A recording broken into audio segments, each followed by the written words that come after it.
Selamat datang di Mirip Wali Reborn episode Bonia Gadis Indigo.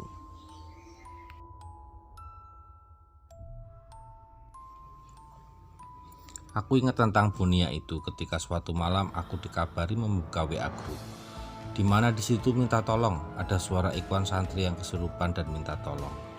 Setelah itu kulihat ada beberapa ikhwan santri yang langsung merespon seperti petugas IGD di rumah sakit. Aku dikabari hanya melihat saja, pikirku sudah beres dan langsung selesai. Bukannya aku tak mau membantu, pikirku orang bisa kesurupan itu karena banyak hal. Menurutku waktu itu dia minta tolong diobati, setelah diobati kesurupan. Kalau itu menurutku tanggung jawab yang mengaku bisa mengobati. Mengapa? Bagiku kalau udah berani mengobati berarti udah mampu mengatasi. Dan efeknya juga sudah. Dia harus bisa mengobati. Juga bisa dijadikan latihan bagi mengobati. Itu penting agar ikhwan santri itu hati-hati, gak kepedean dan tak takabur dalam ilmu. Soalnya jin itu juga berkasta dan bertingkat. Ada yang kelas rakyat sampai raja juga ada. Cuma beda dunia dengan manusia kita ini. Dia gaib, dia bisa melihat kita dan kita tidak bisa melihat mereka. Bagiku seperti itu. Aku bercandai teman di grup WA lain. Intinya, kok tak bisa mengatur ikhwan santri yang aku bawa pindah ke Kendal. Tapi aku jawab dengan bercanda juga.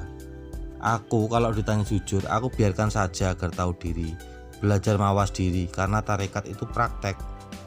Emang tak mudah mengatur jamaah itu, dari konsultasi persoalan pribadi, keuangan, hubungan sama santri, sampai detail-detail kehidupan mereka.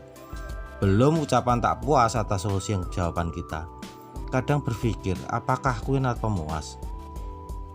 Kalau sudah sampai ke sini, aku ingat guru-guruku yang mendidik kami. Apakah tak lebih berat lagi? Tentu berlipat-lipat lebih berat repotnya. Dan tentu tingkat tawakal mereka juga berbeda dengan kelas murid-muridnya. Kalau saya ini kan hanya murid. Tingkat tawadhunya juga seberapa sih? Tingkat perjuangannya juga seberapa? Hal seperti itulah yang aku sadari. Aku ingat jamaah dari Penawangan dulu. Setiap datang zikir akbar bawa jamaah puluhan jumlahnya. Tapi apakah itu bukti?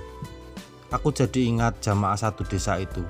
Aku malu sendiri, jumlahnya sekali datang 20-30 orang yang harus kutanggung semuanya. Tapi setelahnya aku sadar, mereka hanya jamaah rakitan sijinal aja, jamaah thariqah palsu. Demikian pula urusan jamaah ini awalnya. Hampir mirip-mirip dengan Penawangan dulu. Tapi dalam hal militan jamaah baru ini bisa diandalkan. Mantap selalu. Sampai sekarang masih eksis, malah pelan-pelan bertambah. Meskipun tak signifikan jumlahnya, tetapi mereka terus mengamalkan. Meskipun amalannya hanya sekelas dzikir pondasi saja, atau sekarang dengan tambah dzikir Al-Kahfi. Kembali ke Bonia itu. Jam 11 malam ada WA grup lagi. Katanya Bonia kesurupan lagi. Aku hanya diam saja, melihat banyak yang respon siap dan kirim gambar panah, pedang, tanda-tanda siap tempur. Jam 1 pagi WA masuk lagi. Isinya sama, katanya dari tadi gak sadar-sadar dan serangan bertubi-tubi, kata WA seberang. Malam itu setelah salat taubat dan istighfar, aku coba berdoa dengan ilmu yang diajarkan oleh guruku. Kemudian setelahnya aku ambil selimut dan tidur. Aku sepuas-puasnya saya usahakan untuk tidur. Inilah usaha yang bisa kulakukan, karena aku tidak bertemu secara langsung, bertatap muka secara langsung. Aku hanya bisa membantu dengan doa, karena aku hanya manusia yang kodratnya hanya bisa berdoa. Aku tak tergantung. Berhasil atau tidak, aku sudah menyerahkannya kepada Allah saja. Tawakal, kurebahkan tubuhku dan kututup tubuhku dengan selimut. Pelan-pelan nafas detak otakku, detak jantungku, nafas paru-paru dan naik turun gerak perut, seolah berkata, Allah, Allahu, Allahu, Allahu, Allah, Allahu, Allahu, Allahu,